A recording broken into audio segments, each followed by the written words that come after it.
Samajwadi party के राष्ट्रीय अध्यक्ष अखिलेश यादव और उनकी पत्नी डिंपल यादव कुछ दिन पहले संसद भवन के पास जो एक मस्जिद है वहां पर वो लोग गए थे। उसके बाद लगातार जो है वो तस्वीरें जब वायरल हुई तो हंगामा जो है वो बढ़ा है। इसी बीच एक डिबेट में जो मौलाना साजिद रशीदी हैं, उन्होंने डिंपल यादव को लेकर कुछ बयान दिया है, जिसको काफी अपमानजनक बयान जो है वो बताया जा रहा है। हालांकि उनके ऊपर एफआईआर भी दर्ज जो है वो हो गई है।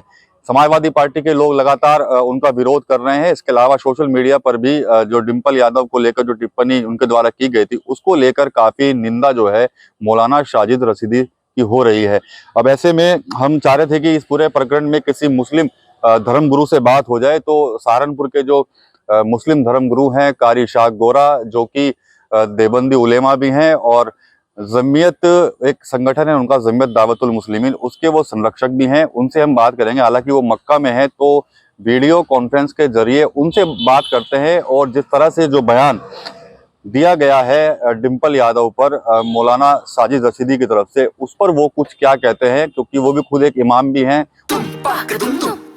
अरे श्रीमती जी, कुछ तो सस्ता लो, बचत करो। नहीं श्रीमान जी, सब बढ़िया लो, रहने दीजिए। इसमें क्या खास बात है? थोड़े में ज्यादा स्वाद, यही तो है इसकी खास बात। वाह मामा, क्या स्वाद है। अरे मेरे राजा,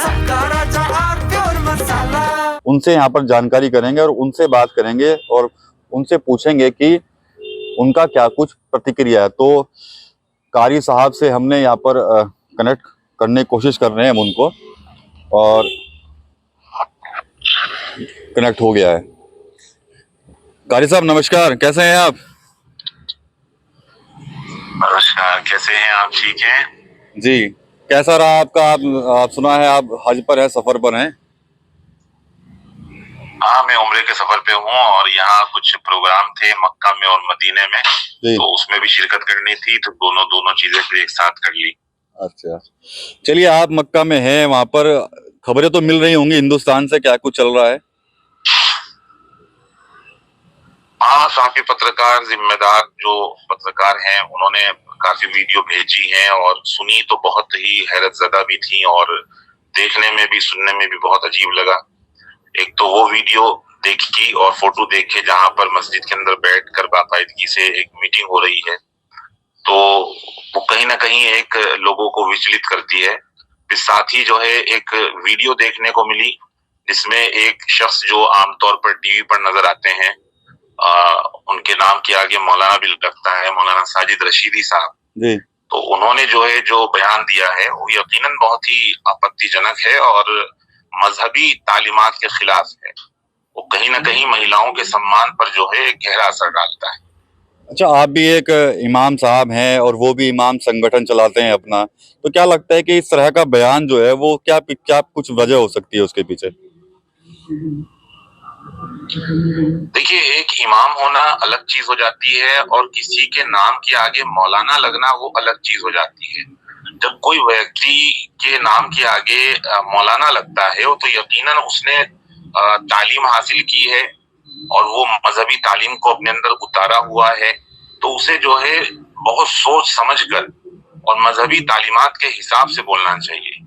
तो वो यकीनन जो है बहुत गलत अल्फाज इस्तेमाल किया है।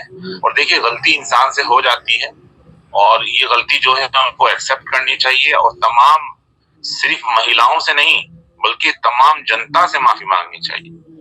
लेकिन वहां एक अभी आपने देखा होगा एक पत्र भी वायरल हो रहा है जिसको फतवा कहे बताया जा रहा है, कुछ उसके बारे में आप कुछ क्या कहना चाहेंगे सर?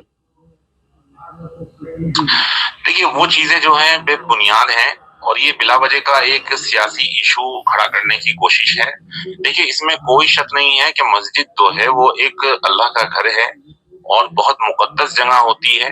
खास तौर से आप मस्जिद के दायरे में जहाँ पर इमाम मुसल्ला लेकर नमाज पढ़ाता है, उसके पीछे नमाज पढ़ते, तो वहाँ दुनियादारी की कोई बातें नहीं होनी चाहिए। अगर मस्जिद में बैठकर कुछ बातें करनी भी थी तो मस्जिद के अंदर एक हुजरा होता है। हुजरा जो है उसे एक मठ जिसे बोलते हैं, यानी एक कमरा होता है इमाम का, तो आप वहां बैठकर बात कर सकते थे। आप मस्जिद के अंदर जाकर बैठकर बात करना, मैं समझता हूँ कहीं ना कहीं मस्जिद के तकद्दुस जो है उस पर गहरा असर है और लोगों में जो है एक बेचैनी है इसको लेकर। तो मुझे जहां तक लगता है कि वो भी मामला सही नहीं था। और ये जो फतवेबाजी शुरू हो गई है, ये कोई इसकी कोई वो जरूरत नहीं है। फतवा ये अपनी तरफ से जारी कर देना, इसकी कोई वो नहीं है। फतवा वो होता है जो बाकायदगी से मांगा जाता है। मुझे जो है किसी चीज पर फतवा लेना है तो मैं दारुल इफ्ता में लिख कर दूंगा कि मेरे साथ इस तरह का वाकया पेश आया है और मुझे क्या करना चाहिए शरीयत की रोशनी में। तो वहां से मुफ्तियान इकराम जवाब देंगे कि आप ऐसे नहीं ऐसे करें, उसको फतवा कहा जाता है। फतवा ये नहीं है कि मैं इस बैठे बैठे एक फतवा जारी कर दूं कि फला चीज बहुत गलत हो गई है। तो हमें फतवे के सही मायनों को भी समझने की जरूरत है। कारी साहब, आप बहुत पवित्र जगह बैठे हैं, तो क्या कुछ दुआ करना चाहेंगे ऐसे लोगों को लेकर? क्या कहेंगे आप? देखिए, मैं इस वक्त बिल्कुल खाने काबा के एकदम सामने हूँ और बैतुल्ला बिल्कुल मेरे सामने है खिड़की के। और मैं यही दुआ करूंगा कि अल्लाह पाक जो है, जो लोग नासमझी में काम कर रहे हैं या इस्लाम को बदनाम करने का काम कर रहे हैं, अल्लाह उन्हें हिदायत दे और तमाम लोगों को जो है सही रास्ता दिखाए। और मैं यही दुआ करूंगा कि अल्लाह तबारक व तआला साथ साथ हमें भी अपनी इस्लाह करने की तौफीक अता फरमाए। चलिए, धन्यवाद हमसे बात करने के लिए, और हम यही कहेंगे अपनी दुआओं में हमें भी याद रखिएगा। धन्यवाद कारी साहब। तो कारी इशाक गोरा जी मक्का में हैं और बात हमने यहाँ पर की है इन दोनों मुद्दों को लेकर। कहीं ना कहीं निंदा उन्होंने की है मस्जिद में जब वो लोग गए थे, पार्टी के लोग, उनकी भी निंदा की है। इसके अलावा जिस तरह से जो बयान मौलाना साजिद रशीदी ने दिया है, उसका भी कहीं ना कहीं निंदा जो है कारी इशाक गोरा की तरफ से की गई। साफ तौर पर कह रहे हैं कि ये लोग अपने नाम के आगे मौलाना लगा रहे हैं, लेकिन जिस तरह से शब्द प्रयोग कर रहे हैं महिलाओं के लिए, ये वाकई में अपमानजनक है। टीवी 9 यूपी के लिए सहारनपुर से विकास कपिल। अरे श्रीमती जी, कुछ तो सस्ता लो, बचत करो। नहीं श्रीमान जी, सब बढ़िया लो, रहने दीजिए। इसमें क्या खास बात है? थोड़े में ज्यादा स्वाद, यही तो है इसकी खास बात। वाह मामा, क्या स्वाद है। अरे मेरे राजा, राजा और प्योर मसाला।